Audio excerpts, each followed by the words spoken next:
Good morning, good afternoon, good evening, Sussex Squad Nation. Happy Palm Sunday. Easter is here. Wow. What a week it has been. It has been pretty intense. It has been, well, busy as always, but good things. Wow. Spring is sprung. There's a lot of things happening. There's a lot of pollen. But how are you guys doing? What are you guys doing for Easter? What are you guys doing today for Palm Sunday? Today I have yet to eat. So actually I'm quite starving. So usually this is something that George would bring up, but I'm just going to jump in there to the fray already. I'm starving. Wow. What about you, George? How are you doing? You quiet? No, I'm good. I'm excited that it seems like we may be past the last gasp of winter and fully into spring, at least weather-wise, which is very exciting. And as it relates to Easter, I look forward to the regular, highly biblically informed tradition of searching for chocolate eggs produced by some random bunny. So I'm looking forward to that part. And there's so many things happening that have happened this week. So many things to be grateful for. So many things to love when it comes to the Sussex. A reminder again why we are here. Would you like to walk us through all the incredible things that have happened in Sussex land? Sure, I can do the usual news. Why don't I? So there's as Lady Sussex mentioned, there's a lot that went down this week. So and all really good things. So the first of which was actually an excellent article in Rolling Stone about the fight to save the Okavango Delta. Archibald actually also participates and obviously wants to bring that to light because it's a major push and passion for Harry specifically, just because he loves that place so much. But I think a really great summation of the overall article is actually summarized here by the author himself. So Jeff concludes that drilling would turn the Delta into an industrial sacrifice zone and become a poster child for our collective willingness to sack even the most sublime cathedrals of the natural world. Wow. Is that about the oil drilling? That's right. It's basically, big oil is looking to drill into probably the most special place in terms of nature in the entire world. So it's, unfortunately more of the same. It's crazy. It's upsetting. News number 2. And this is also just great props to Megan as usual, but she wins the top entertainment podcast host from the Gracie Awards. Yay! So pretty outstanding. Yes, absolutely. Pretty outstanding. So and this is just a quick blurb from the PR release. But today, the Gracie Awards announced that Megan, the Duchess of Sussex, was named. The Duchess of Sussex. That's right. Our princess is another way, but was named the top entertainment podcast host for her groundbreaking podcast series, Archetypes. Mm-hmm. We all know and love. The Gracies recognize exemplary programming created by women, for women, and about women in all facets of media and entertainment. Isn't that incredible? Because what a way to end the Women Month, celebration. It's true though. I honestly think we all listened to that show and it was really truly amazing. And I think 9 out of 10 times after finishing an episode, at least one, if not all of us, were in tears for one reason or another in terms of just how powerful what they were talking about between Megan and her guests. My only issue with the PR release, to take a very small issue, is the idea that it is only for women, because I actually think the Archetypes podcast is very important for men everywhere to listen to. With that. And it should be actually something that we try to advocate more for, that it's actually something that should be listened to by everybody. Absolutely. And I do think there was a lot of men that were sort of, listening and write about it as well. So it had a huge audience. In fairness, it was the number one podcast while it was on. It was pretty amazing. Yeah. So, and just one other little blurb, just so I can get the entire thing out. But the award actually honors outstanding original content that both entertains and informs, highly engaging, and also they thought was very authentic. So I thought that was a pretty nice summation in terms of what the Gracies said of the podcast. Finally, well, not finally, actually, there's a little bit more left. But the next is actually the Archwald Foundation actually joins two beloved organizations to aid in healing Turkey and Syria. Mm-hmm. So it's, again, one of the big things that Archwell was really put forward to is just the terrible, terrible earthquake that happened in both Turkey and Syria. And so the two organizations we all know well and love, it's World Central Kitchen. Mm-hmm. So we've been talking about Andreas, and he's amazing in just everything that he does. So basically the deal is that he cooks the food and makes sure that everybody basically surviving this apocalypse basically has some sort of food, which is just amazing. He goes into the worst possible places at a moment's notice. And then another organization I was not familiar with is actually called Humanity Cruise. And what they do is that health. They're all about mental health. Mm-hmm. And so making sure that these same people, not actually just those who are affected by it, but also the support and aid workers who actually go into these situations and actually help out. Because all of them basically have mental struggles with what's going on because it's just terrible.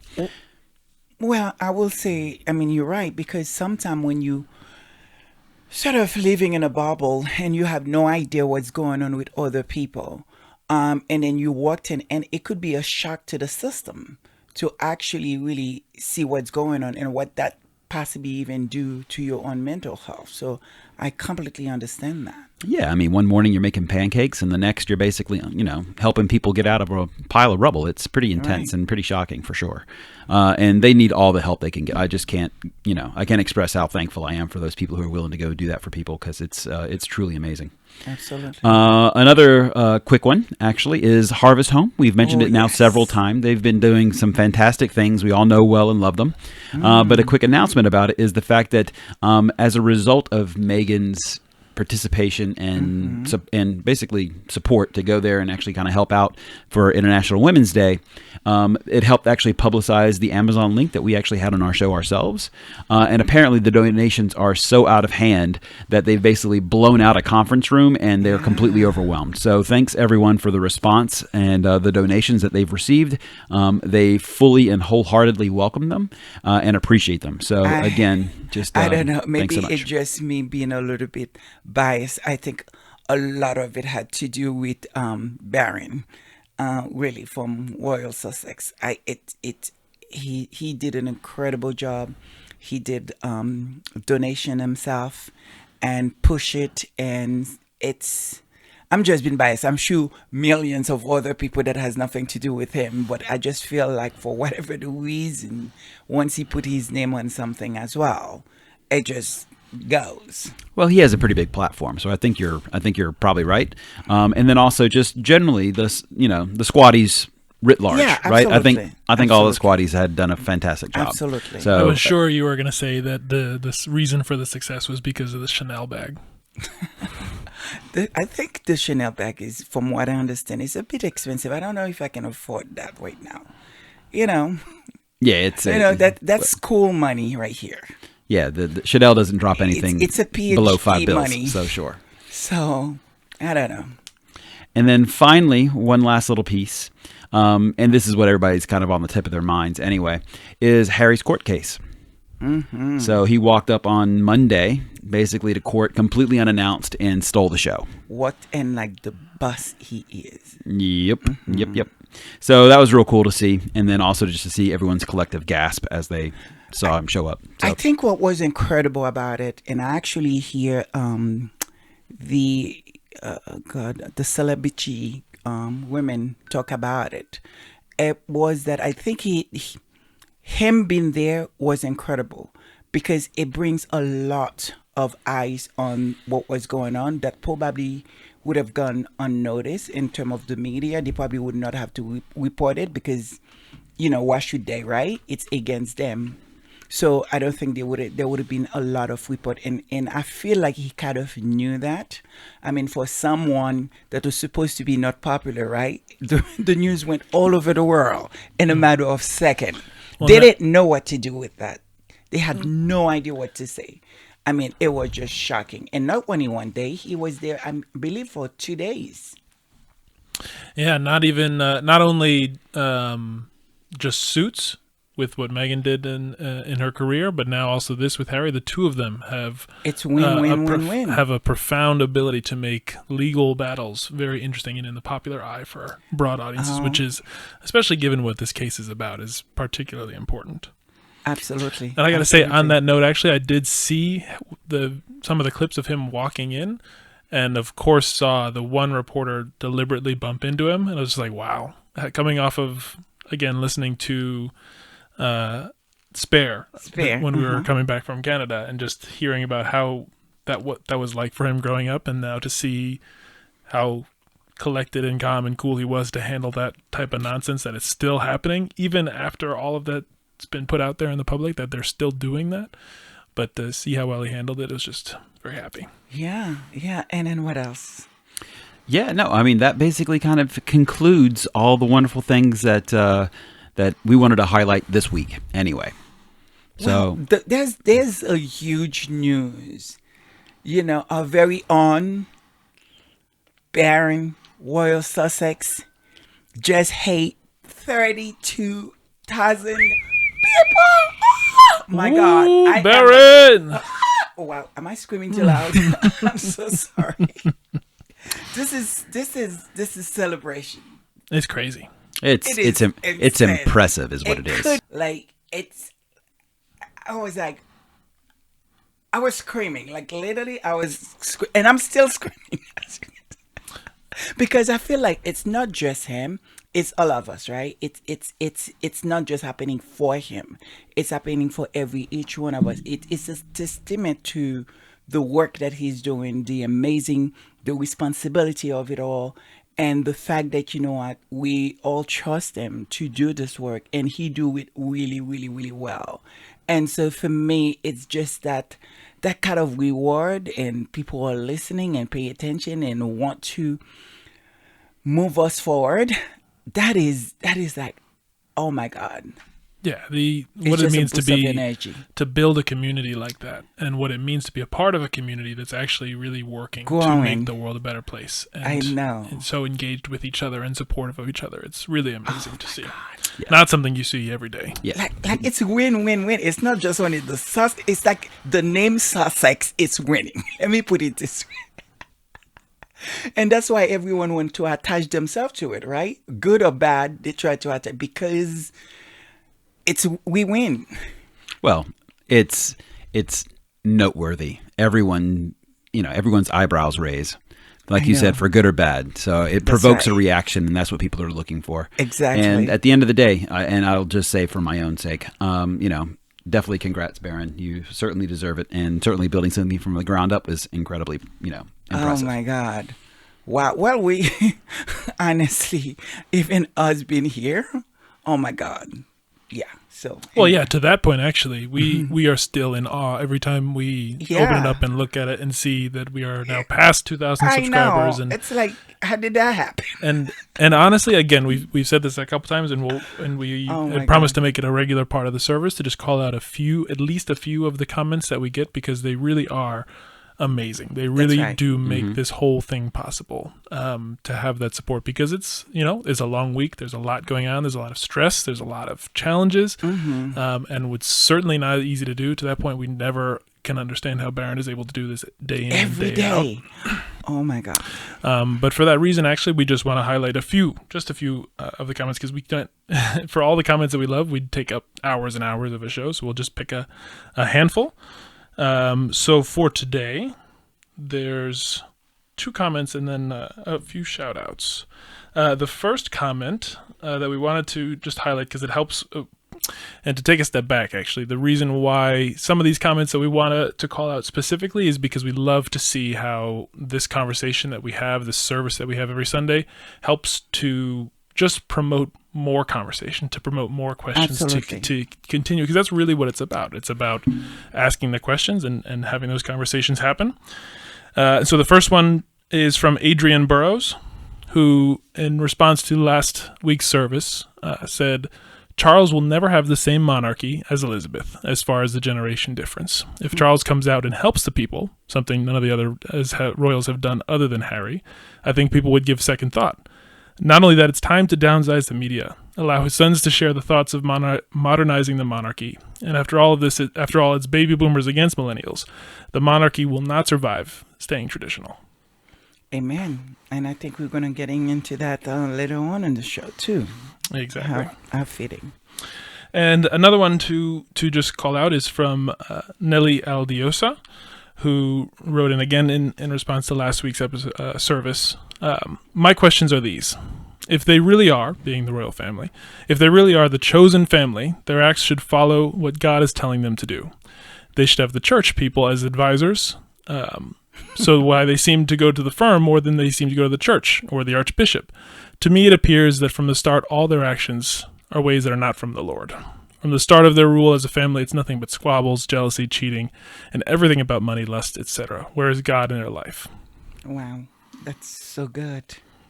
And the final thing we want to do just in this section is, because as we said, there's just so many that are really amazing for us, is just to give a special thanks to some of the regular commenters and in particular those who have been supporting us from the very beginning, when we had just a few followers and few subscribers and still figuring out how to do what we were doing. So just some shout outs very quickly. Dale Beeve, Lydia Washington, Isai Bodua, the famous Cookies and Cream, Dory Wiley, Dolores Sims, Dolores Williams, Sylvia Dixon, Ingrid Soares, Connie Bomber, Guillain Montestima, and so many more. Thank you all so much, especially all of you who have been listening and supporting from the very beginning. We really can't say enough how much that means to us. There is somebody that you're missing in the group. I know, I'm missing so many. The list goes on and on. Churchinelli. Churchinelli, please forgive me. That's right. She was there when we were like only maybe like 200 or 300. That was the first time. Exactly. Like she left a message. Yeah. She's been supporting from the very beginning. There's a few people that have been there from the very beginning, and it's one of those things that helps refuel and helps the whole thing keep going. I know. The OG. Oh my goodness. So should we get the service started? Very quickly we will. But you know what we have to do. That's right. We have to just do a quick disclaimer. Again, this Sussex Sunday church service is not evangelical. We're not trying to convince anyone to change their religion, to change their beliefs, change their spirituality. What we are here to do is to share what we hold to be true, what we believe in. And part of that is about asking questions, pausing, thinking about the words that we use, the words the media uses, think about what's really happening in the world today, and to do it in a way that is both prayerful and with a spirit of gratitude and with a spirit of service, so that hopefully all together we can make the world a better place. That's what this is about, and so hopefully you guys get that. Well say, hallelujah. Thank you, God. Let's get the service started. Don't be afraid. We are a society built on love, built on tolerance, built on love for each other, acceptance. Give them love, give them love. Don't matter what you look like, don't matter what you believe, but just believe in love. I'm talking to Philly, I'm talking to London, I'm talking to DC, Paris, Berlin. And we can always be together, and we can always give love. And we want you here, as long as you bring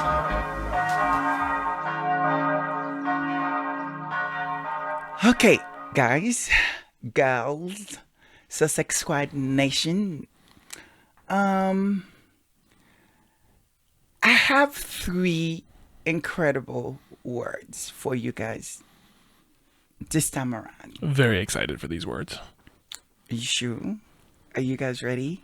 Sussex Squad Nation, are you ready for the words for the service this Palm Sunday? They are quite interesting ones. Well, the words are image, erase, grift. So, Charles, we're going to start with you. How should we look at those words? What do they mean? What are the meaning? Specifically, image. Sure. So let me just give a quick background in terms of what each one of these words are, and then obviously get through kind of the proper definitions of them. So image specifically is actually Latin. It actually has a root that is called imagine. Imagine. It's the representation. It means reflection. It means apparition. It means semblance. It means copy. It actually comes from ima, which is IMA, and it's probably the stem from otherwise kind of an unattested verb, kind of imari, which is the same base as imitarari, and it's basically to follow as a pattern or copy.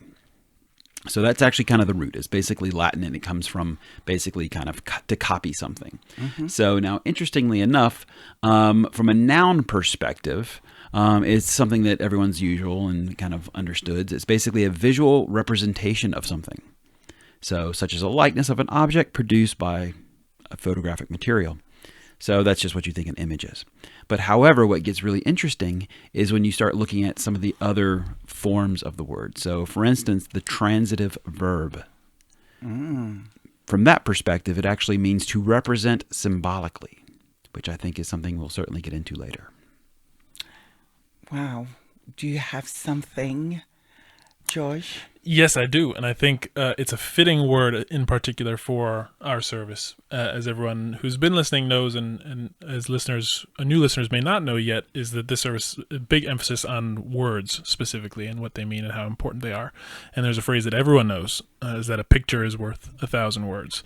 And so if that's the case, then images and pictures and the understanding of that is something that is certainly going to be important for us to dive into. So I have actually two things that come from looking a little bit into image in another way. And one of these is actually a book that I would love to have the time to fully read. It's Images of Power and the Power of Images by edited by Judith Kapfer.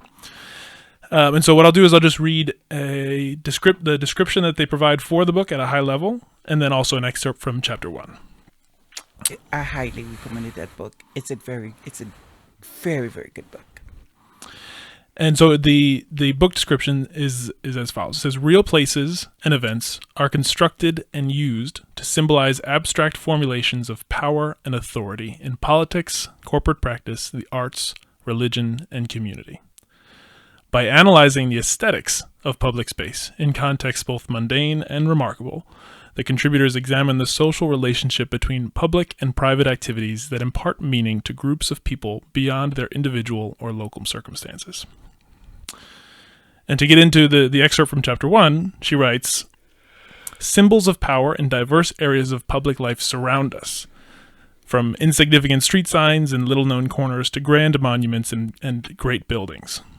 Concrete expressions of abstract conceptions, churches for religion, seats of government, such as parliament, railway stations for transport policy, shopping malls for commerce, or news vendors for mass media, for instance, are all regularly translated from these solidities into ideas, for the most part unthinkingly. Images of control and ownership of public space in everyday matters have great significance in the conduct of human affairs, social, political, and cultural, and they dominate our generally accepted beliefs in the order of things. Interesting. And so for me, I think there's a lot in that. I think there's this idea, one of the ideas is just how images impart meaning in our lives because they are often just accepted unthinkingly. They present the de facto understanding, whether it's something as simple as how do you travel down the road to who's in charge of the country. All of the ways that that's visually represented is setting the default way in which we operate in the world.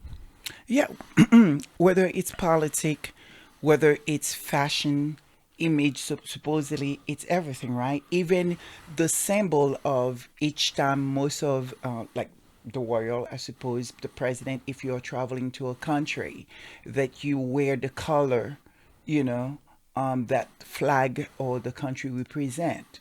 And if you don't, it's almost like a sign of disrespect, right? It doesn't matter how you feel about the country. Like whether if you travel in the Middle East, most women, they must wear a veil, so it's, yeah. Exactly. And I think that the to go back to what Charles was saying before, one of the things that's really interesting about it when you look at the word image is that how it is frequently used in the context of symbols. And in this book, they read about the symbols of power, and in another place as well, from an institute called the Innovative Resources Institute, put forward this idea of the power of symbols. And this idea being that symbols evoke profound emotions and memories at the very primal level of our being, often without making rational or conscious connections. They fuel our imagination. Symbols enable us to access aspects of our existence that cannot be accessed in any other way. Powerful. And so again, that's the thing where it's so important to pause and think about it, because the exact idea of it, why it is so powerful, is because it is so frequently not thought about. It is just accepted. That's right. And it makes a difference to actually stop and say, wow, this is an idea. This is something that's actually potentially tapping into a part of me that I can't access any other way, that I don't even realize is happening in just the normal course of everyday life. And how significant that is for the way others in positions of power, authority, choose to create those symbols or use those symbols or create those images, the effect that has on me as a person and on us as a society. Absolutely. It's what it's called. Perception is reality, right? For the next word, erase. Indeed, erase. So, just interestingly enough, it was first used in 1605. One would thought it would actually be a little bit older than that, but no, yet it's still Latin in its root. So it's erarus is basically the Latin root for it, and it's a past participle of iridere. And what iridere actually means is basically to scratch or to scrape.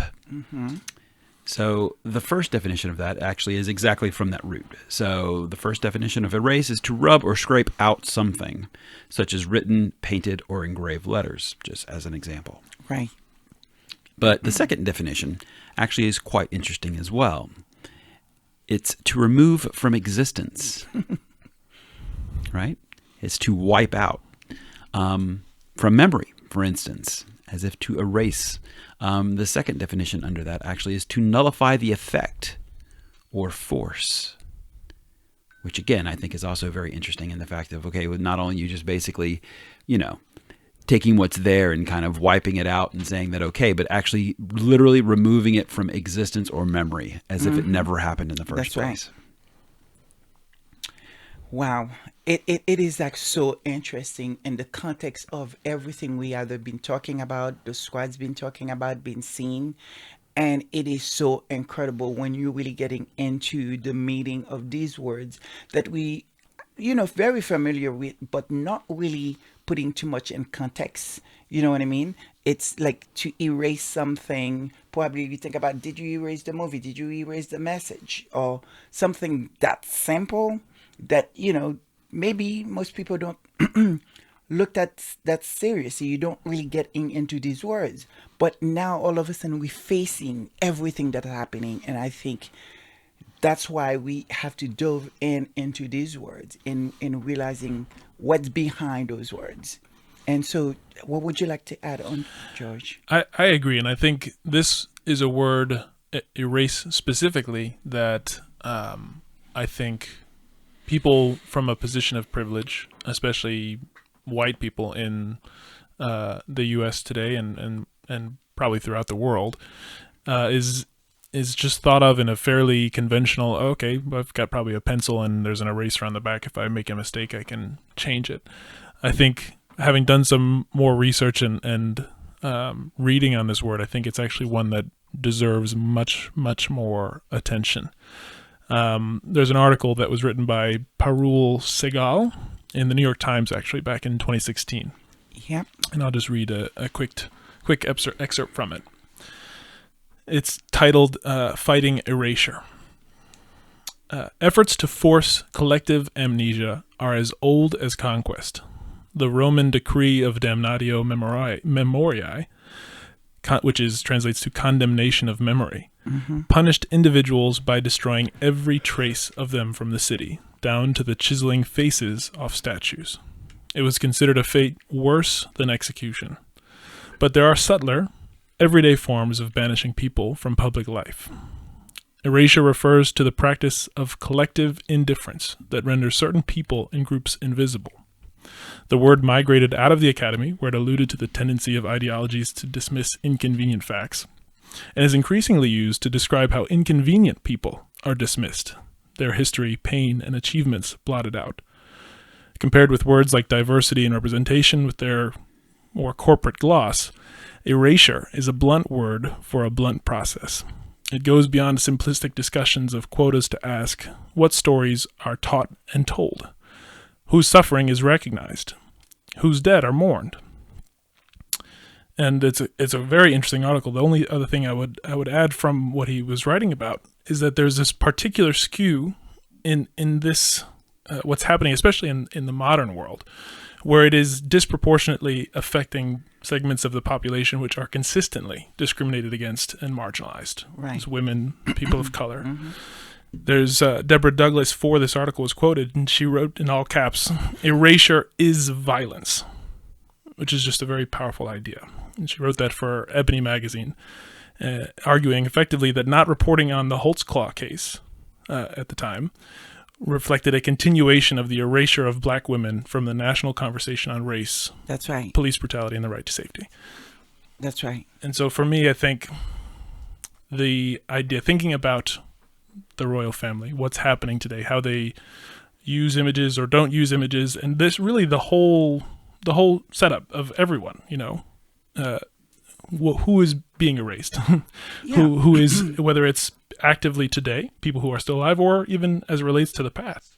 The dismissal of the part that is, African American of our princess, right? So it just tried to sort of, almost erase anything that's good that she is, right? And constantly replacing it that, of vulgarity or sort of, protocols or, anything that's good that they should be celebrated, they should be proud of, to have someone in their camp like our Duchess. And yet what they keep putting out there is to erase any good image that she possibly have, which later on we'll talk about. That's included even her sister, right? And when you think of the trolls, with all their lies and all their nonsense, again, it's erasing the good that woman is, that been living, and sort of all her life in front of a camera since the age of 9 and been doing an amazing job. And yet they're unable to celebrate that. They try to erase that. What I thought was actually really interesting is that it was something that I just read this week, actually, is when I go back and I was actually start thinking of the colonial conquest of Americas, right? So when you start talking about Cortez and basically as he starts coming in and doing his thing that the Spaniards are doing at the time, in my head, I had always kind of visualized, okay, well, you basically have these conquistadors who are coming into the South Americas, and they're basically conquering the natives. And in my mind, what natives meant were basically those who basically had, they had temporary they had temporary cities. They would move from place to place. They were hunter-gatherers. They're basically somebody who didn't have the sophistication of what you would assume kind of the Europeans would have, right? They just kind of paint this picture. It's always been in my mind. But I read something this week that actually challenged that, and it really kind of blew my mind. That's actually completely untrue. So what it was, they actually had an historical account of one of these conquistadors, and they went into a Mayan capital. And it's a long name. It starts with a T. I'd completely butcher it if I tried it, so I'm not going to. And I had read it 4 days ago, so I know I'm not going to completely remember it. But as he approached actually into this capital, the account that he gave is one of astonishment. Because what he said is that, first of all, this place had over 200,000 people in this one city. So obviously this were not hunters and gatherers. This was a huge place. He also remarked the fact that there are many structures inside this city that are actually taller than anything he's ever seen. So I mean, just the sheer scope and scale of it. But also what he remarked is the fact that the technology they had available actually even surpassed what they were used to back in Spain and throughout Europe at the time. So the fact that they actually had much cleaner cities than he was used to, the sanitation behind it was amazing. And then even when they start talking about, how people were picking up after themselves, their use of water and aqueducts and basically all these very sophisticated technologies. And again, for me anyway, that part of history was actually erased. Yeah. I just simply didn't know that they had those kinds of technology because, the picture that was painted, again, was basically of these, kind of primitive people that they were coming over and basically were being taken over by the Europeans. And right. I just found it interesting that actually that's not the case.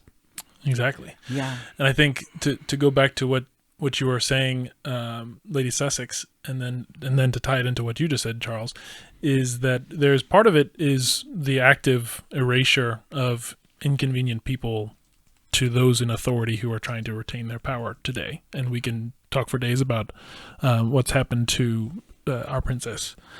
The other thing that I'll just allude to now, because we'll probably get into it more later, is the inconvenient people who are no longer here, who are no longer with us because of what they represented or what they meant or how their existence and their accomplishments and their suffering, how that then contextualizes that reality, how that contextualizes the actions that are taken today. And so to try to erase that so that it is easier, because I think that phrase, inconvenient, I think it's a really powerful one.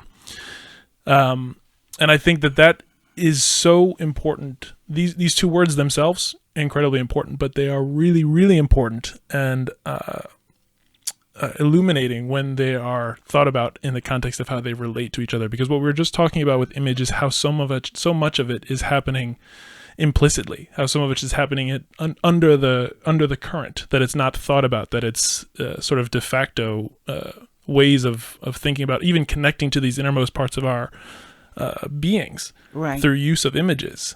And if those images are then functioning in a place of erasure, there's this whole part of what exactly what Charles was just talking about.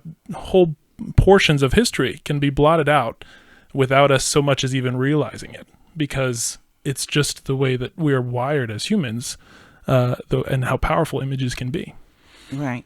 Yeah, just to correct myself a little bit. So, because I looked it up just because I wanted to make sure that I was being accurate. It wasn't Mayan, it was Aztec. So, first and foremost. Thank you for correcting that. It's important. And then the population they had estimated in as late as 1519. So that's pretty recent, in the grand scheme of things. 400,000 people. Wow. It's a big joint. Wow. I guess now we'll move on to... Well, before you do, I'm going to ask. You can say no, but I'm going to ask my both Lady Sussex and Charles, because I have a very interesting article, but it's a little bit long. Go for it. And it's sort of tied to erasure and images. And yeah. Okay, because I think I was very excited at the title of this article, which was published in the Journal of Contemporary History by Jeff Ellie from the University of Michigan. Because the title is "The Past Under Erasure?" ? History, Memory, and the Contemporary. And so it kind of got at the heart of, at least in my mind, the title was like, okay, this is going to be exactly sort of what we're trying to understand better. Reading it has actually been slightly different. It's not exactly what I had expected it to be, but it is nonetheless extremely interesting, especially in the context of understanding what is going on right now in Britain, what's going on with the use of images, the use of media, and what's really happening as this sort of big social change takes place. So I'll just very quickly, I'll try to get through it as quickly as I can, but it is super interesting, so I hope you all enjoy it. It's, again, The Past Under Erasure: History, Memory, and the Contemporary. In the wider public arena of historical representation, in the public sphere where ideas and images about the past are produced, mediated, reworked, fought over, fashioned into ideology, and put into collective circulation, where the pastness of a society's presence can either be unsettled or secured, the times since the 1960s have seen a series of transformations in both the infrastructure and modalities of publicness, quote unquote.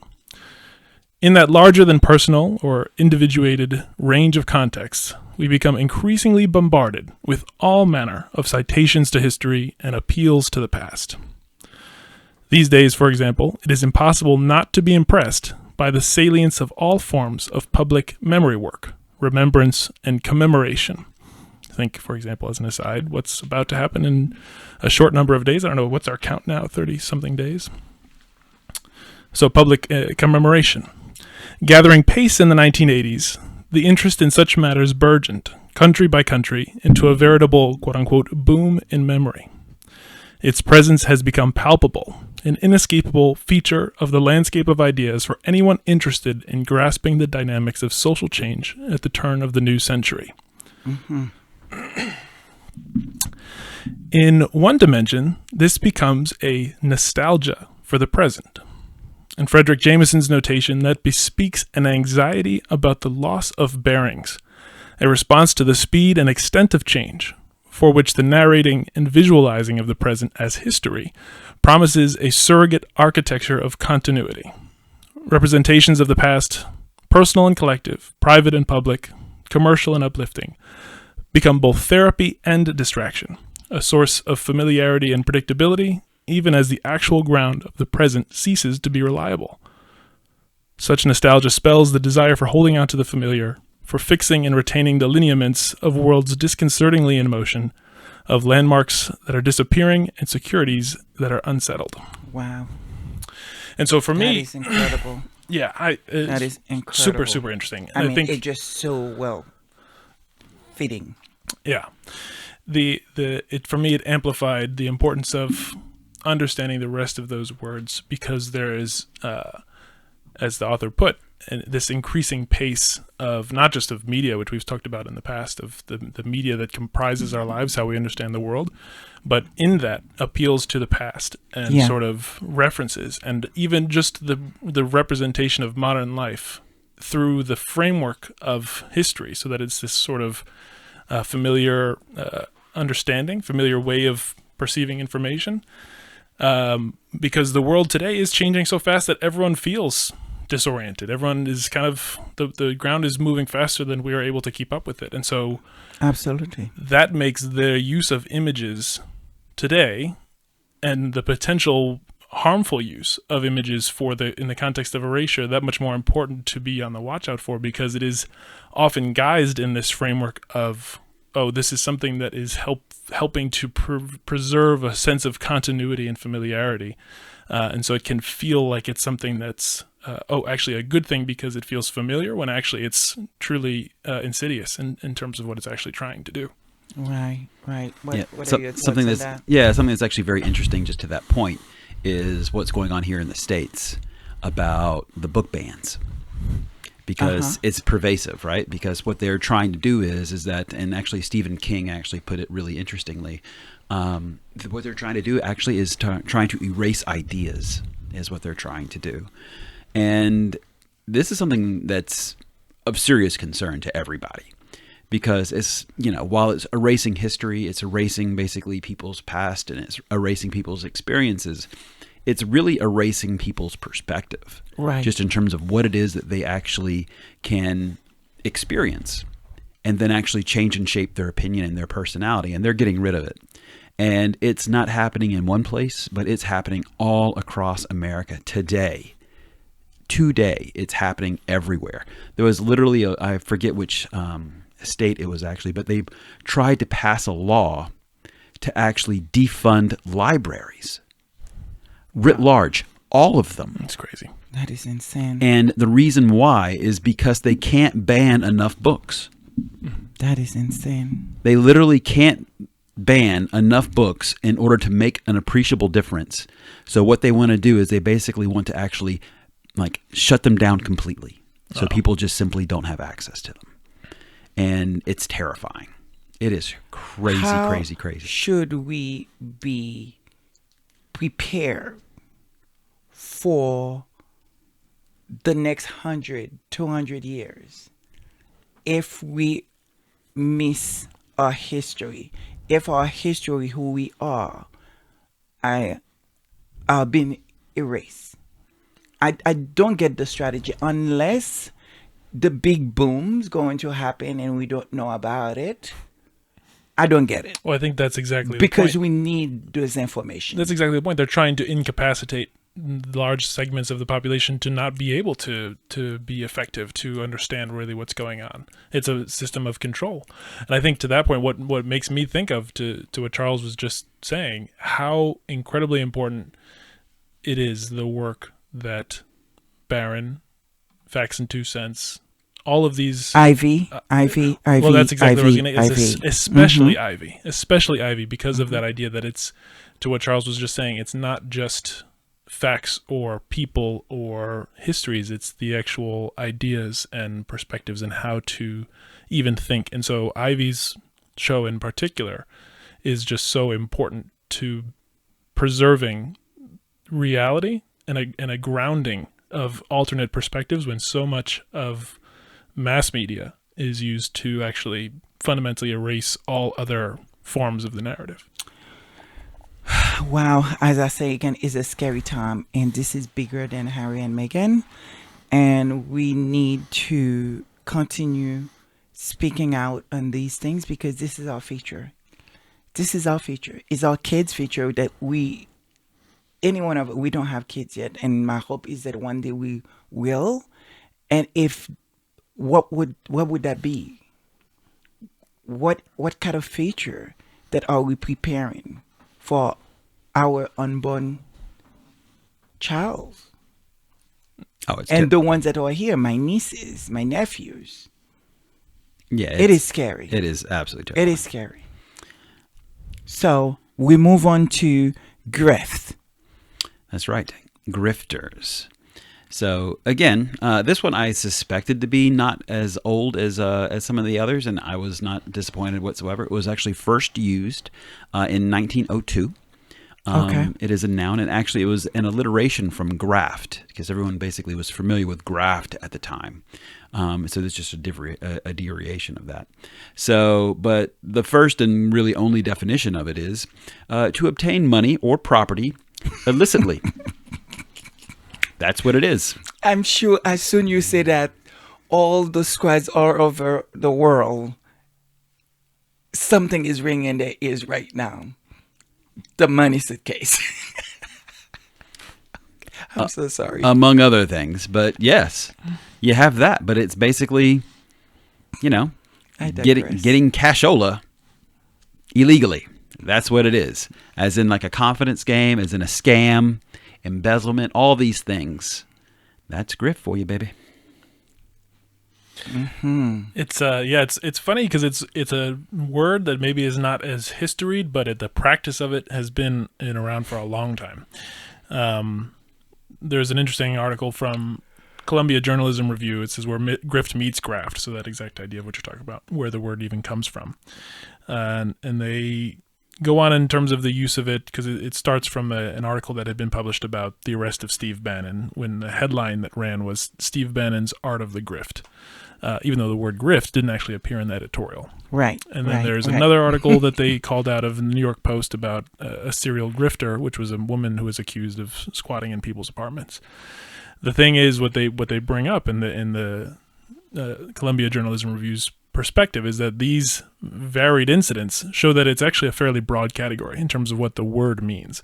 But what it amounts to is a crime of theft generally. And to exactly what you said, Charles, through a sense of a con, a swindle, something that's more sophisticated than simply grabbing a chain off of someone's neck. As Merriam-Webster says, grift was born in the argot of the underworld, a realm in which a grifter might be a pickpocket, a crooked gambler, or a confidence man, any criminal who relied on skill and wits rather than physical violence. Yeah. And just thinking, as I'm going to not give away the punchline, because I know you're very. If you all can't tell, Lady Sussex is very excited about. Not excited, but just bemused. Perhaps, no, she's absolutely excited. She's been looking forward to talking about this for a long time this week. So I won't give away the punchline, but the only other thing I'll add is an article called "Grifting in the 18th Century: The Grift Remains the Same." It's from JSTOR, and it says when Anna Delvey was arrested in 2017. The question many ask wasn't why was she pretending to be a German socialite heiress, but how she got away with it. And then I won't read the whole rest of the article because we've been bemoaning the words for a bit. But basically what it goes into this article is how Anna Delvey, as well as George Psalmanazar, who had previously done it back in the 1700s, how did they get away with it? What was the mechanics of actually doing that, to pretend to be someone that you're not as a part of a con, to grift? And so the two things that come away just for us to think about as we go through the conversation today is part of the success of that hinges on a lack of readily available information about that person or thing specifically. And I think from people listening to the last few episodes and who we ask why there's not enough coverage of, you'll know exactly who we're talking about. And also, to make that success, they end up leveraging other figures of authority to bring about and amplify their own credibility through that other figure of authority, to give themselves a sense of credence, why they should be believed. You're talking about the woman that, we really sort of still try to figure out who she is, who her kids are, and pretty much, yeah. Mm-hmm. Exactly. So the success of grifters in the past, part of it is on the use of other figures of authority, whether it's the church in the case of George Psalmanazar, who had I think it was the Pope actually going and singing his praises. It ends up, when you combine that with a lack of other information that's available, it makes it very easy for people to be conned into thinking believing that someone is who they claim to be, even when they're not. So when we think about today's landscape, the lack of information, as well as the figures of authority who are lending credence, it's something we should have in mind when we consider what's happening. It's scary. So would you like to add some more? No, I think it's, I think George summed it up fairly well. It is a practice that has been going on forever. So I think it's just, we need to keep in mind that this isn't a new concept, but it changes and evolves over time. One other just final thought for everyone to think about, to not let the word go unconsidered, is that the grift specifically is theft without violence. And so, again, combining it with the previous two words of the use of images as a power to tap into parts of us that we can't otherwise access, to potentially erase inconvenient individuals or histories, to then potentially steal things without physical violence. But it is, as that writer had put, it's a different form of violence. Thank you so much. And I mean, and that lead me to why we wanted to look at those words. I wanted to have a sense of what the meaning, in order to, at least for myself here and for us, to better explain what we are seeing here. And how should we look at the image of this woman that is Queen Consort, and that about to, well, I'm assuming on the throne, right? In how many days?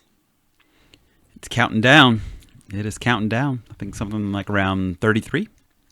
So they are now trying to portray an image to us. How should we look at that? And what do they mean?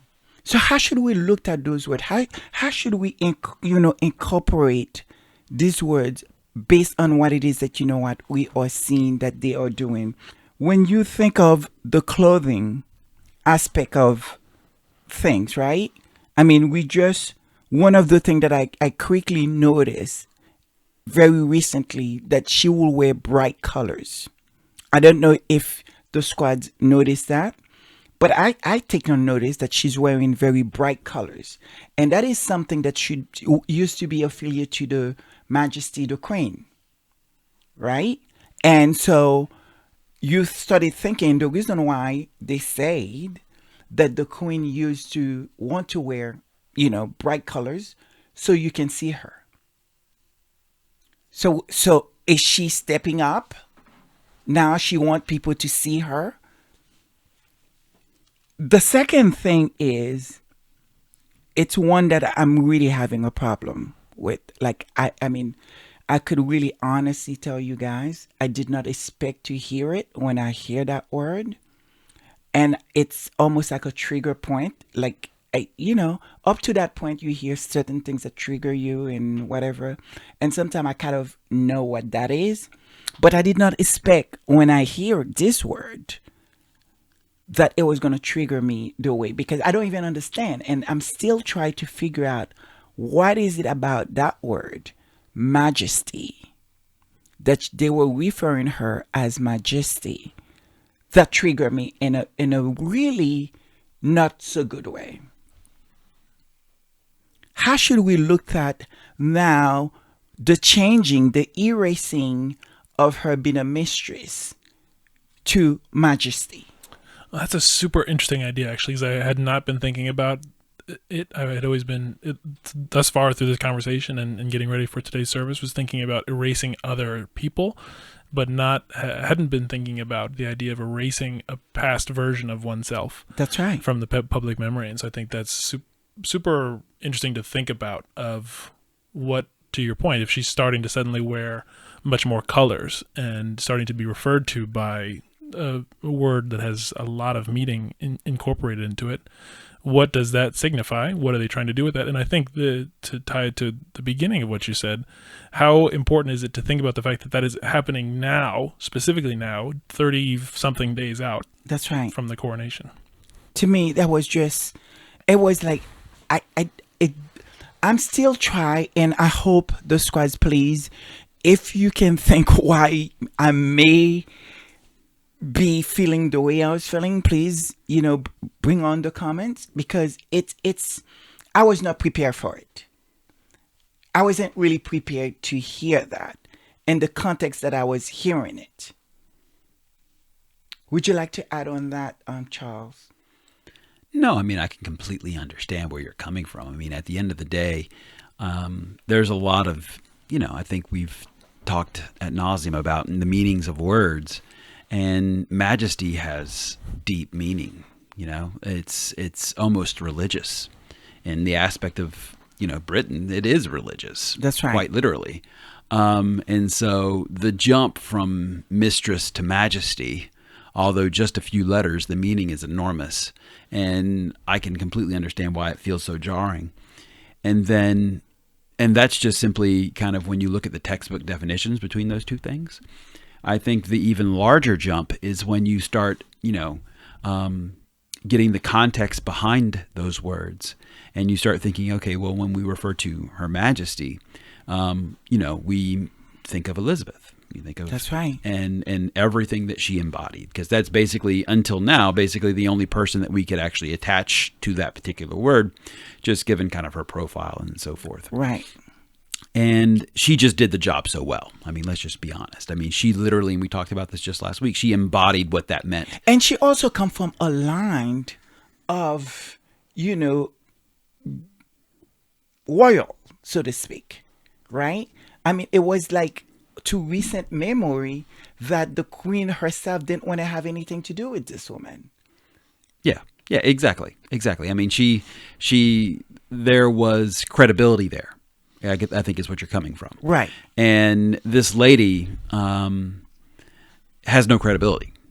She just doesn't. She comes into a place. Nothing that we can see. Of course, we must say that. Well, no, I mean, but to your point, I mean, when you start thinking of majesty, what that actually means, and again, getting back to what the word meant and kind of our context behind it, is something who is regal. It's something that actually who comes with the receipts in terms of how she got there in the first place. Correct. And everything that means. There's a lot of baggage there, and baggage doesn't have to be a bad thing. It could also be a good thing. There's just a lot of packed into what that is. And everything that Elizabeth did in life in order to kind of live up to that title, we have not seen the same. That's right. And so when you start thinking about, okay, well, how that transition actually works, you have to put in the work to get the deed, right? Amen. So, and she has not yet put in that work. And so when she basically, and again, I think, there's a lot of meaning in terms of, okay, well, erasure, grift. And what is grift? Is basically getting things not through violence. And then all these other things. There's reasons why we've chosen those words. And they all kind of embody that. And so, of course, it's going to leave a particular distaste in your mouth. Absolutely. And there's another one. I mean, the whole using Diana designer. What is the symbol of that? If it's the truth, as it's been reported, that, she's choosing one of Diana's favorite designer that she have worn more than one time. Not just, okay, in passing, but if it's true that she's using, it's been reported, the dress she may wear for the coronation will be designed by a designer we all come to know and have seen Diana clothes, have worn that. What is the meaning? What is that supposed to mean? What is it to try to achieve? It's not like there's not millions of other designers that could have, sort of do something really. There's a symbol here. Yeah, I think it's meant to replace and erase Diana, and I think that's exactly what's so scary about it. The fact that since it's so closely tied to the visual. So That's closely right. tied to the image that is being correct. portrayed, that it's an erasure that can happen without even really being noticed. And not to mention there's the reality of how it's conceived in our collective consciousness, but there's also the practical erasure that takes place. Even just thinking about when you search for that designer, if the more recent thing is how that person interacted with Camilla, That's right. that's going to push down the history Of course. off the front page of that person's work with Diana. And so it in effect is both the symbolic and sort of subconscious erasure as well as a practical It's one. almost like I feel like she or they want either one, try to erase Diana, or two, almost the association of grabbing, your shoulder to her to get the lightness of Diana. Do you understand what I mean? Yeah. Because now she's wearing colors that used to represent the queen. So when you see her now, you think of the queen. That's The interesting, association. The idea of the grifter needing to take credibility from some other figure of authority. So by using the same one, Absolutely. And it's not just the clothes. One of the things that was really upsetting to me and to many people, it was when they announced where they will visit first, where they will first go, which was France, Paris. It was, to me, it wasn't just shocking and considerate to many of the Diana supporters, to the world, to King Charles' sons. This is where the mother lost her life. And your first visit as king, this is the place you have choose to go with the woman, more likely, we don't know, that probably contributing to her death. Make that make sense to me. Something I've been thinking about while we're having this conversation is this does not seem accidental. So, and I say that because it's obvious, but I say that more than because it's obvious. Because when you start thinking about it, perhaps she just wants to wear bright colors. Perhaps she does want to be seen as the queen, right? So it's possible. Someone could go out there and make that conscious decision. They associate bright colors with the queen. I'm going to be of somewhat similar status, so I want to go and try and steal her spotlight, so I'm going to wear bright colors too. Okay, that's fine. That's one thing that you're going to go do, and then that's kind of the route you choose to go. But for me, it's the compounding effect of doing all of these things that I find so interesting, is that it seems very premeditated for nefarious means. You know what I mean? It's literally like it's intentional. Like they go through the fact of, between what she wears to Diana, where they choose to go, the colors that she's wearing, how she wants to be referred to, like all these things added up. And it just seems that there's the image. Well, exactly. About. It goes back to that image, but it also goes back about how carefully crafted this whole thing is and how choreographed the whole thing is. Like even the times at which these things happen and all this other stuff. And you start really thinking about the fact that, it's not the fact that they're trying to promote this woman as being something. It's the fact that they're trying to literally almost fake it. Like to your point about what grift is about trying to steal something that's not theirs in order to kind of, again, be bigger than yourself, is using all these means of propaganda almost in order to insert herself as something that she's really not. And it's, again, it just gets back to this idea of grift that I think is just so insidious. It's truly this enwrapped, I don't want to call it a conspiracy, but concerted effort to do it. And it just makes it all the more brazen and all the more kind of suspicious. To your point, I mean, even the second place which they choose, which is Germany. I mean, if you think of Germany right this minute, you think the fact is that, you have the Invictus game that Germany is so looking forward to. Now, the question I have for you guys, is it the reason why they choose Germany because they know the way Germany is preparing for the Invictus game and how right before the passing of the Queen, how Germany itself received almost like roll red carpet. I mean, not that almost, they did roll red carpet for Harry and Meghan. The love that they have. Is it in a way to say, okay, we're going there second, so we can say we're there first before them? Or how should I look at it? Maybe scared if they go after, because then people going to look at it and say, well, look at the noise that they make. And then you're supposed to be the king. And then, it's not the same response.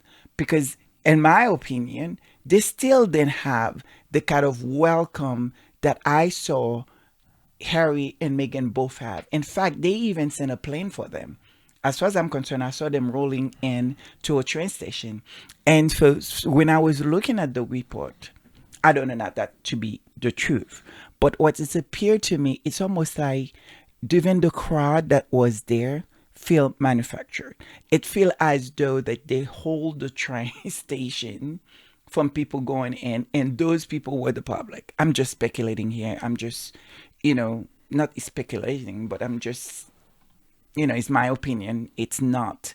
I don't know that to be the truth, but that's what it feels like.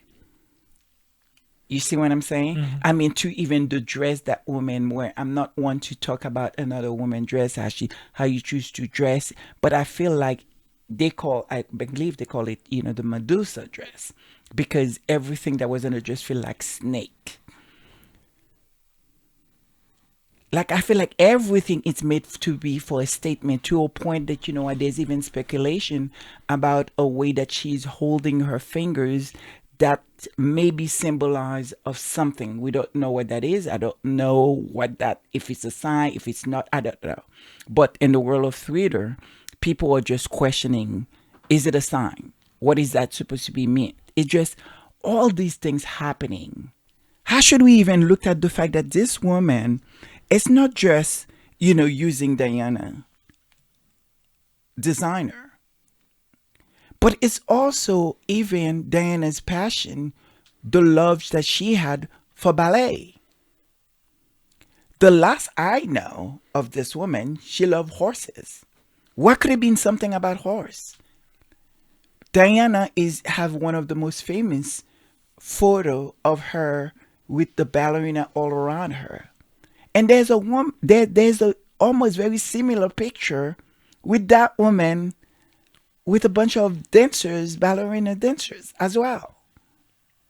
I think that's exactly to what both of you have just said. I think it's one of those cases where there's just too many coincidences to believe that it is not something more coordinated, more orchestrated, and more deliberate. And where my head goes to is that to these questions that are so important to ask, none of the three of us here are the experts or have the answers. No, but what we know, the one thing we know is that there is this reality of how powerful images are.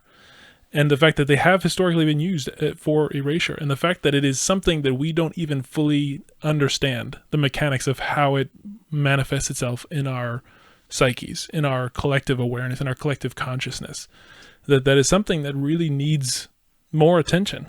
I mean, we should find, honestly, if there's any of the squatties that know the expert that would be able to speak on that, they should let us, we'd love to bring them on to have them talk about that, because it is so important. The part is that, sort of concerning. It's just the fact is that, King Charles allowing that to happen. Allowing that to happen. I mean, I know the squad and they all say, and it's the truth, that this is not a man that is known to defend anybody in his life. But the idea that, you will want to not even thinking for twice, maybe that's not a good place to go first. And thank God what happened in France happened. Make me wonder if the spirit of Diana was working. There's many other places this man could have started his trip. And the worst part is when Harry show up and he sent message allegedly that he don't have time to see him, your son. You're about to ascend a throne where you're supposed to be live by example. And the message is, I'm too busy to see your own child. I don't get it. And the truth is, the going back to some of the words we're focusing on today, what would it have been if he had gone and there had actually been the image of Charles with Harry together? What would that image have meant? What would that have done to public understanding, to public awareness? How would that have potentially counteracted the narratives that are trying to be created by the media? The fact that there's an image of the two of them together. In some ways, it probably worked for them, right? That they didn't go. And when you move to the next thing, which I think that, I would like for you guys to listen to this report, and then I'll come back into the other side and we'll talk about it. Want to be on the balcony for the money shot, right? On the balcony, they want that. But they're not entitled to that because they left the royal family. They left the working royal family. Absolutely, that balcony is for working royals. And remember that amazing picture of our beloved late Queen with Winston Churchill on VE Day. She was a working member of the royal family. These guys opted out. They chose a new life on the west coast of America. They can be in the Abbey, they can attend the coronation, but they absolutely cannot be on that balcony. And so the worry is, you see, that they attend, and the next day's newspapers, rather than being filled with pictures of the king with the crown going on his head and being on the balcony, the next day's papers are full of Harry and Meghan complaining that they were excluded, possibly because of Meghan's racial background. You can see the fear. Oh God. The balcony. What is the story with the balcony? The idea that, they're not working royals. And so therefore they would not have a stand on the balcony. Okay, they're not working royal, they're not good. So now my question is, Camilla kids are not royals. Are they going to be on the balcony? That is my question. What role, because we hear that they're going to play a role, are they going to have titles too? From what I understand is that, they have securities. Well, Harry, Meghan, a duchess, a beautiful princess, and both Princess Elizabeth, Prince Archie, none of these people, based on what we know, what we've been told, besides security that they may paying for, they don't have the kind of security that that should have been given to them, which they are fighting for. So I don't really get it. So I want somebody to tell me, should we not expect Camilla's kids to be on the balcony because they are not working royals? So what do you guys say about that? Well, I think if the world was fair, then sure. But there's nothing in that relationship or in that institution that speaks of fairness. So, or even, to be perfectly honest with you, even something that makes sense. Because, I mean, I think you outlined the situation perfectly. I mean, you have somebody who's literally Charles' son. Grew up, basically, it's his father. And he can't even get himself to even defend the man or even physically protect him, even when he's probably one of the most powerful people in the world. So, I mean, it's just, the whole thing is just silly. And then you just start talking about it's a shame. It's more than silly. It's just a shame. And you start talking about whether or not, Camilla's kids deserve to be on the balcony, but Camilla's grandkids have like a huge role in the coronation itself. So it's even bigger than just the balcony. They're literally taking part in the actual ceremony, and they're not even blood related, and taking positions from people who are. I don't understand. The whole thing is just, well, I mean, it just goes back to what we were talking about, I mean, for a couple of weeks now, about how he's just being usurped.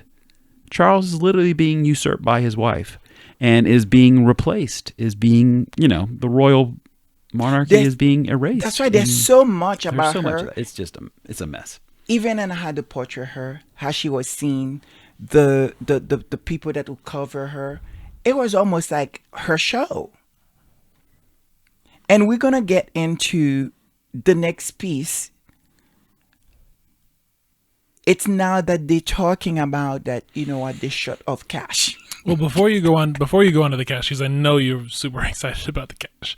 The last thing to say on that last point is I think you're both on point with it. And the only thing I would reiterate is the title of that book that we referenced at the beginning. Right. The one, it's The Power of Images, but the second half of it is the images of power. And that balcony, right.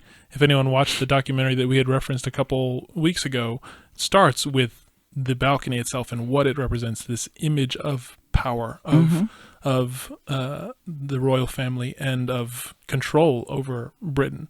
And so the significance of the decision of who's going to be in that image or not is huge. It's even more important than whether or not you can see a picture of Charles with Harry when Harry comes because of the court case. It's like, it is so crucial because of what that balcony represents. Absolutely. And so that article, can you read that article? Because I think it was a joke. It was insane that they actually print that in papers as like people are dumb and stupid. Well, it's the article you're referring to, if I'm followed well, right. Is just this. It's the headline is "The Real Terms Drop and the King's Income as the Grant is Frozen." Explain to me what does that mean, because I don't know. I don't get it. Please, can you tell me what does that mean? And basically, the subject of it is the most of the article is behind a paywall, but the main idea is that the grant that funds the royal family has now been remained frozen since 2021, and so. At some ridiculous tens of millions of pounds budget, that they're trying to cry poverty because of the effects of inflation on their huge sums of tens of millions of pounds. So it's pretty ridiculous on its face. So is that how? Do you have something to add on before I go into the next Spoongate? Mm-hmm. So no, what I was, the only thing that just flashed in my mind as George was reading that is that supposedly Charles has the largest staff, like in recorded history of, Allegedly. yeah, he has like more than 100 people just taking care of him, and just how absolutely ridiculous it is that they have somehow they're crying poverty when this guy has 100 people washing his butt. It's crazy. And so for me, when I think about them screaming about not having cash, that's how I'm hearing it. It led me to this clip right here I want to share with you guys. It does contain the word that just freak me out when I hear it, the word majesty. But pay attention to what's going on. Does the lack of cash explain this clip? Among the 2,000 or so visitors here today having their treasures appraised, we were also delighted to welcome Her Majesty the Queen Consort in one of her last engagements as the Duchess of Cornwall. And she was keen to see our experts in action. I should ask, do you watch The Roadshow? Are you a fan? I've watched forever and ever and ever. Good. Oh, good. We're glad to hear that, aren't we? Yes. It's my Sunday evening treat. Oh, well, that's excellent. Well, look, we're thrilled to have you here, obviously. And I know you brought along a personal item, as well as something from the Royal Collection, which is hundreds of years' worth of objects collected by the Royal Family. They've usually got something that's associated with a certain region. I wanted to bring something that was associated with Cornwall. Yes. And, of course, it doesn't exist now, but in those days there was a silver mine here called Wheal Duchy. Yeah, just 40 minutes away. 40 minutes away. And this was the result of Wheal Duchy. And also it was given to a forebear of my husband. In all my years in silver, it's the first bit of silver I've ever seen that's made out of English silver. Is it? Yes. I can't believe that. It's absolutely true. I'm so thrilled to see it. I suppose we're not known for our silver, are we? No. It's got a nice sort of heavy feel about it, hasn't it? It's lovely. It's in every way it's lovely. The front piece is really difficult to make, but John Northam was a very skillful fella, and just thrilled to see it. I'm so grateful for sharing it. Well, I'm so delighted that I've actually brought something that you've never seen before. Yeah. Well, we were determined to find something that was associated with Cornwall. So, Charles, George, in Sussex Squad Nation and supporters, how should I have looked at this?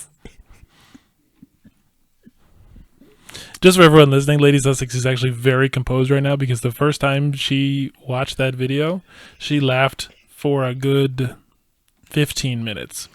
At least 15 minutes, uncontrollably at that. Without stopping. So she's actually been very impressive right now. Is she trying to sell the silver?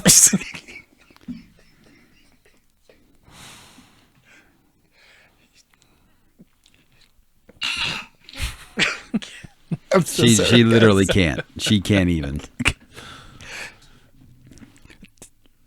Just wait. Take your time. It'll come when it needs to. I'm sorry. So, Almost. it's stuff from the palace going to start going out missing. What is going on?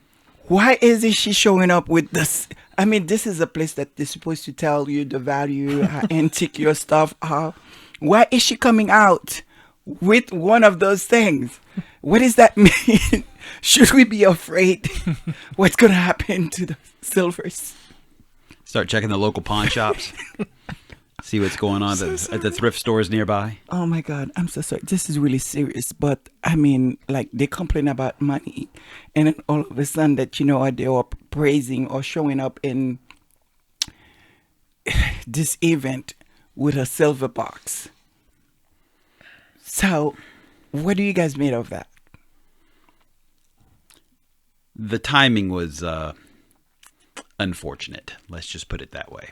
You know, her courtiers, who basically have done such an excellent job at positioning her, have, may have had a bit of an oversight in terms of putting out that particular article, or and her showing To be up. a part of that show. Yeah, and her, putting out the article about basically them Right. being short of cash, and then within the same week actually show her what looks like to be hawking some silverware from the. Well, that was my research. I don't know when this was actually published. Was it before or after?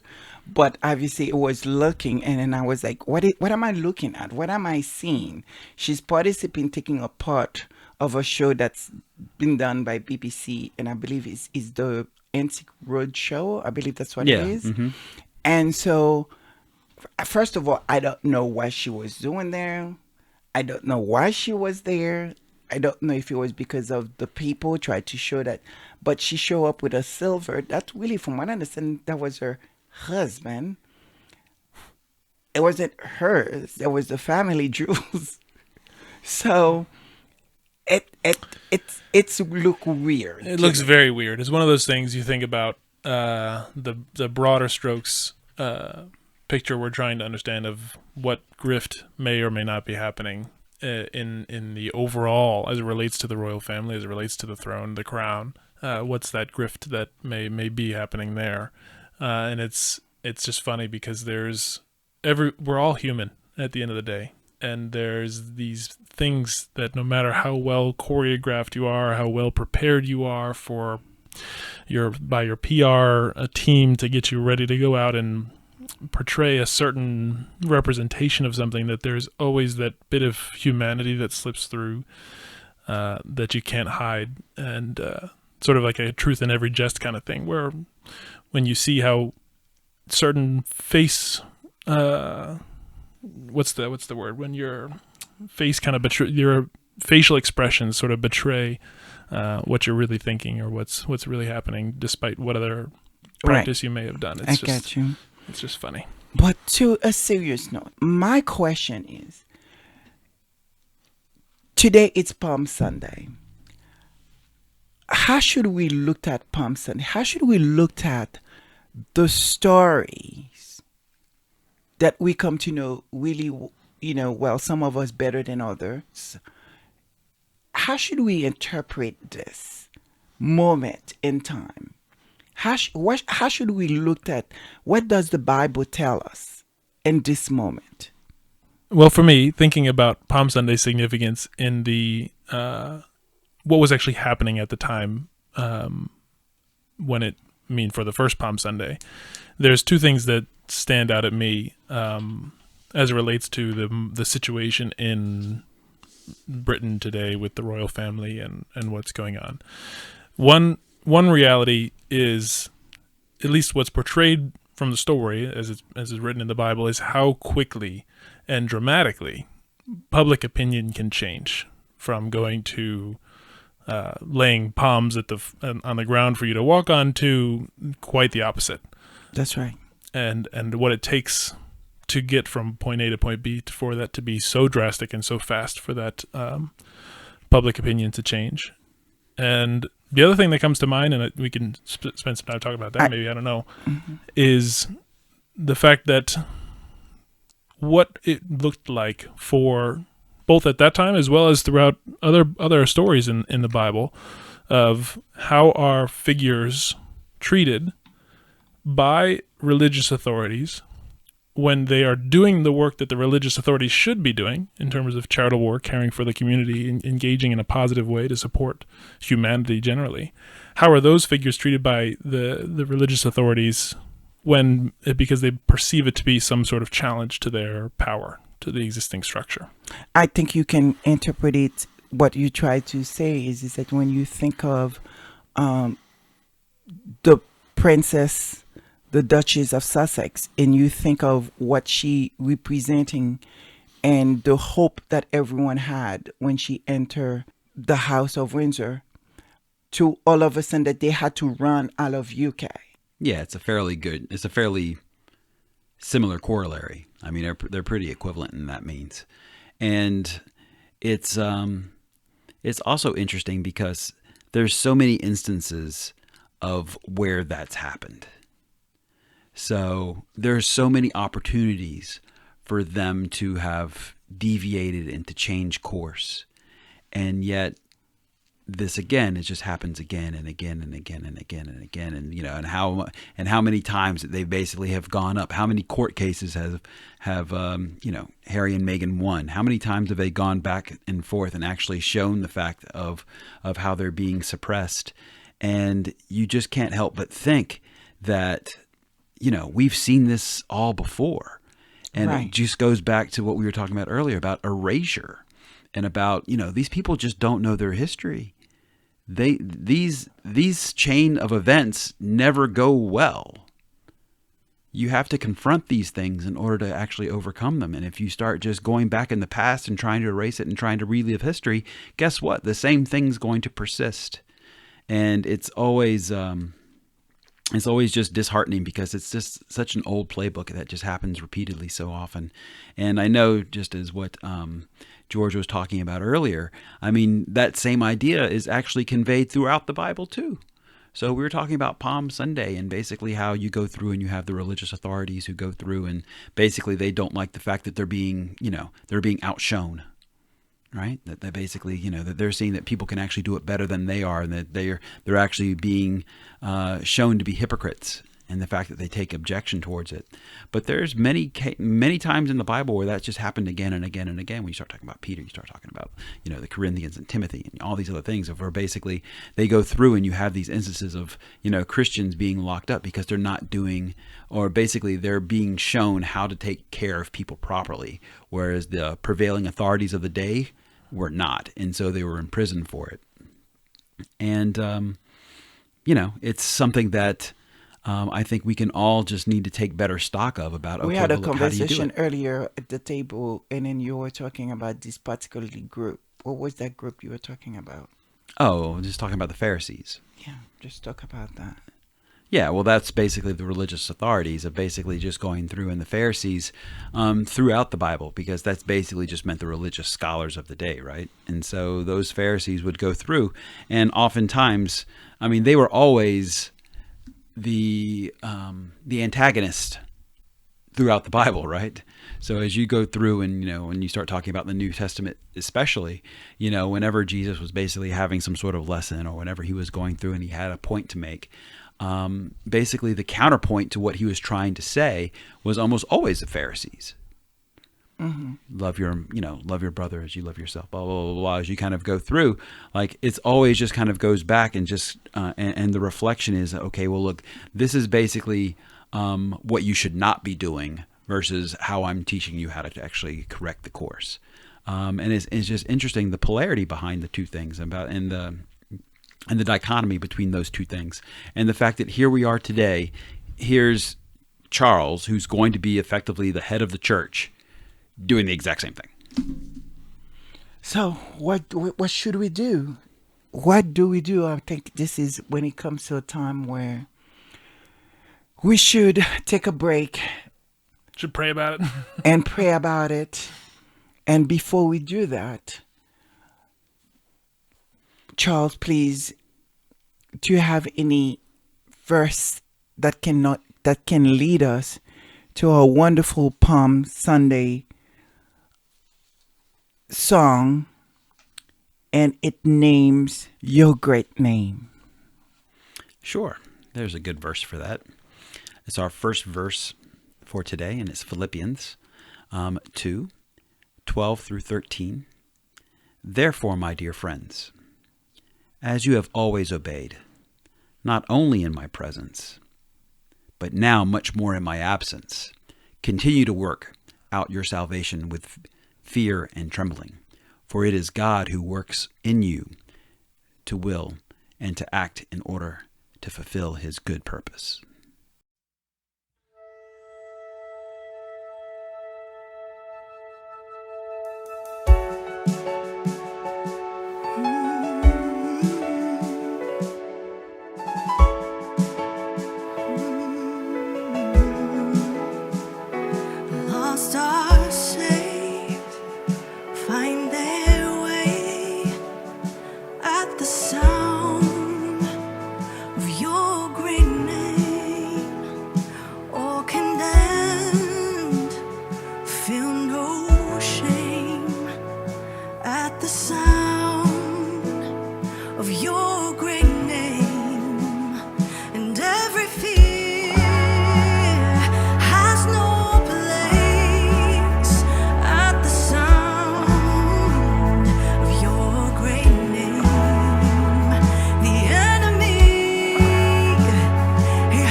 and all the world will praise your great name.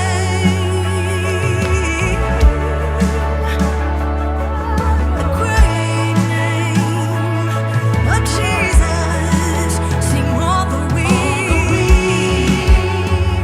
they find their strength at the sound, yes, of your great name. Our hungry souls receive your grace at the sound of your great name. The fatherless, they will find their rest at the sound, yes, of your great name. The sick are healed and the dead are raised at the sound, yes, of your great name. Oh, you are high and lifted up, and all the world will praise your name.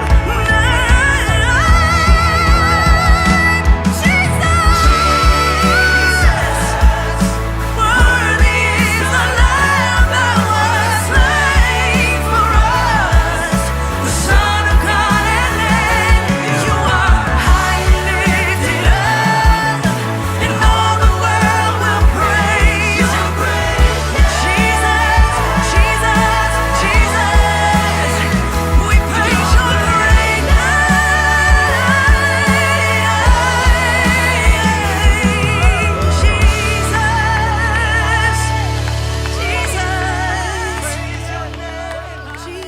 Yes, indeed.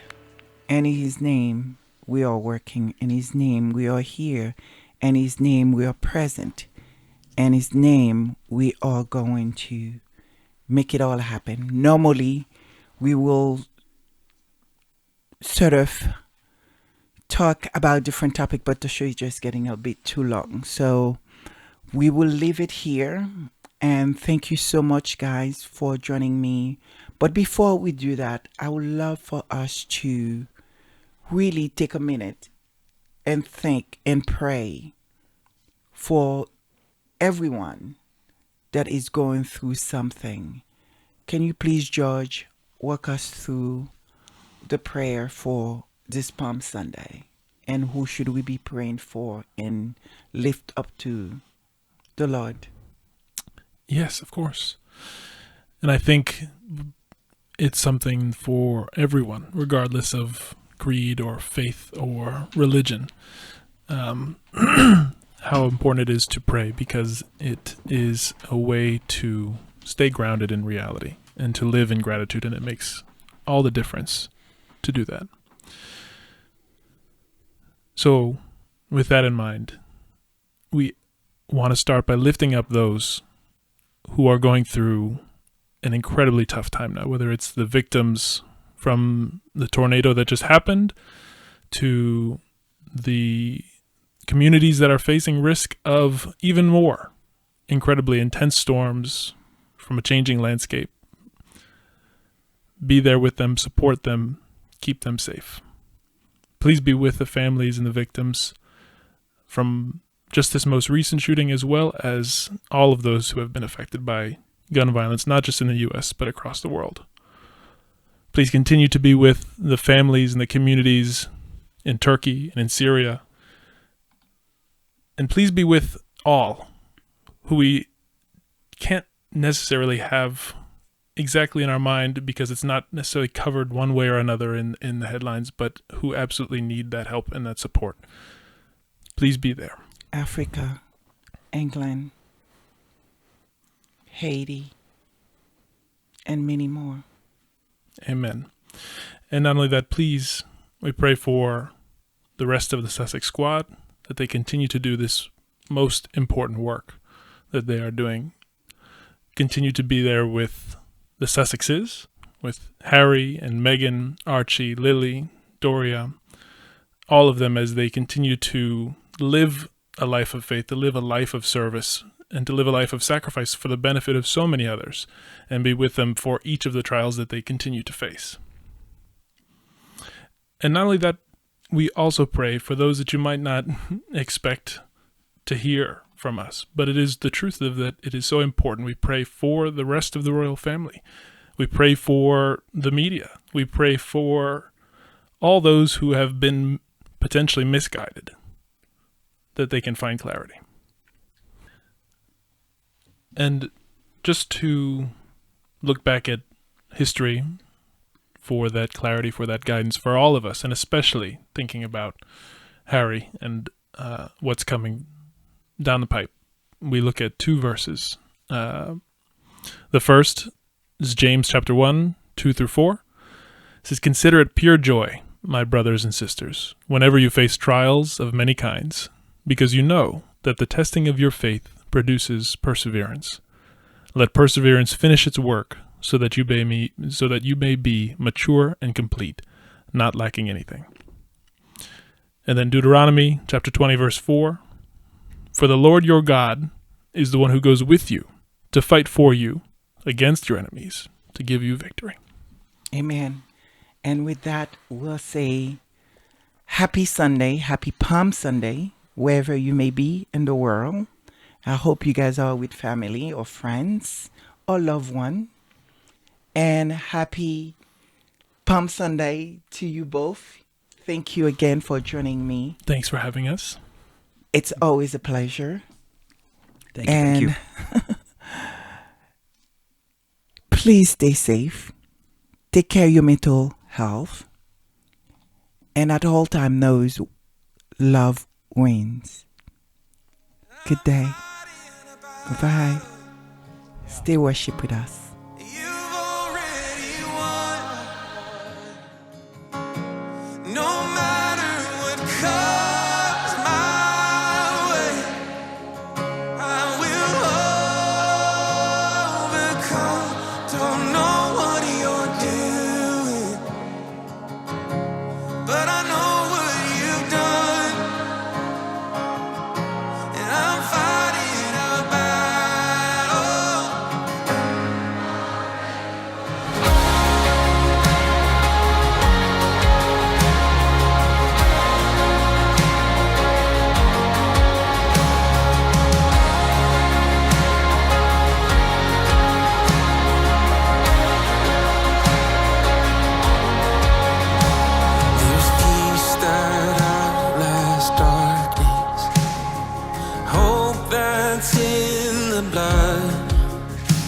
There's future grace that's mine today, that Jesus Christ has won, so I can face tomorrow